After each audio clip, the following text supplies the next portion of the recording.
Que Dieu te bénisse au nom de Jésus-Christ de Nazareth. De l'orgueil à la vie. L'orgueil n'engendre pas que la chute. L'orgueil déclenche la mort. Dans Juge chapitre 16, le verset 22, nous parle de la mort tragique d'un homme qui avait une grande destinée, d'un homme qui avait un appel de Dieu. Au travers d'un ange dans la famille de Manoah, Dieu a parlé à cette famille que vous allez mettre au monde. Pendant des années, vous avez attendu, vous avez prié, et je vous ai exaucé du ciel.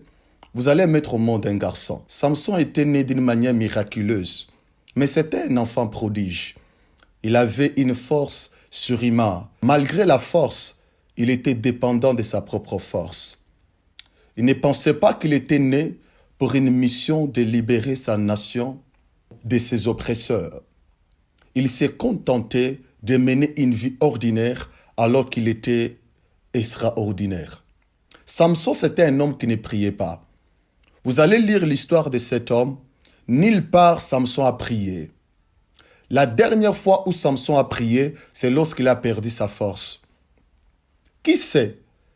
Peut-être Dieu avait orchestré que Samson puisse perdre la force afin qu'il se mette enfin à prier et à comprendre quelle a été sa vision. Et si cette théorie était vraie, ce qui signifie la force de Samson, ce n'était pas seulement ses cheveux. La force de Samson, ça devrait être, et c'était, sa communion avec Dieu, la vie de prière. La Bible dit, la première des choses que Samson avait perdu sur son corps, c'était les cheveux. Que nous dit la Bible sur les cheveux? 1 Corinthiens, Paul est en train de dire que le cheveu, c'est la gloire de la femme. En d'autres termes, lorsqu'on perd le cheveu, on perd la gloire. Et lorsqu'on perd la gloire, on perd la connexion avec Dieu. Dans le jardin d'Éden, il y avait des arbres. L'arbre de la connaissance du bien et du mal et l'arbre de vie. Mais les fruits que Ève et Adam avaient mangés avaient permis à ce que les deux puissent perdre la gloire. Les péchés que Adam et Ève avaient commis, c'était de perdre la gloire. La Bible dit, dans Matthieu, lorsque Satan était en train de tenter Jésus, il a dit, si tu m'adores, je te donnerai toute la gloire, car on m'a aussi donné. Adam n'avait pas donné à Satan la gloire.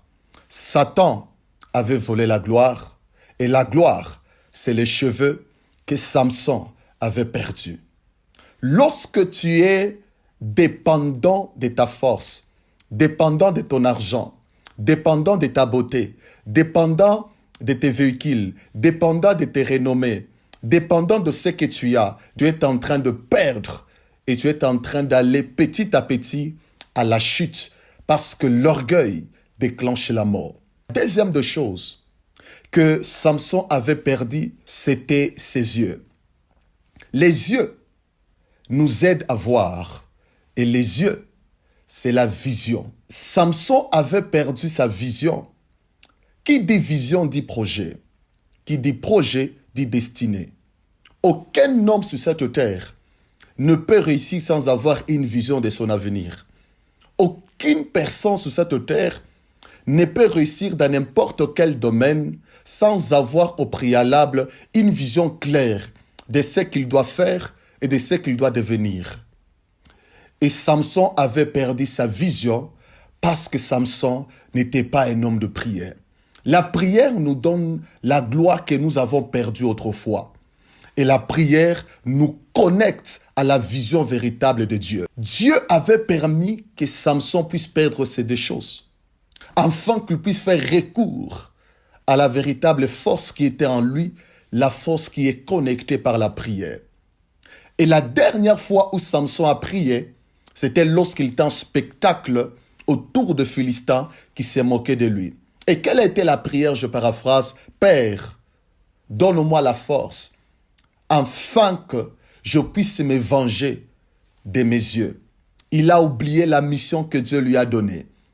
Il a oublié la destinée qu'il avait, de sauver le peuple de Dieu. Mais il voulait toujours se venger.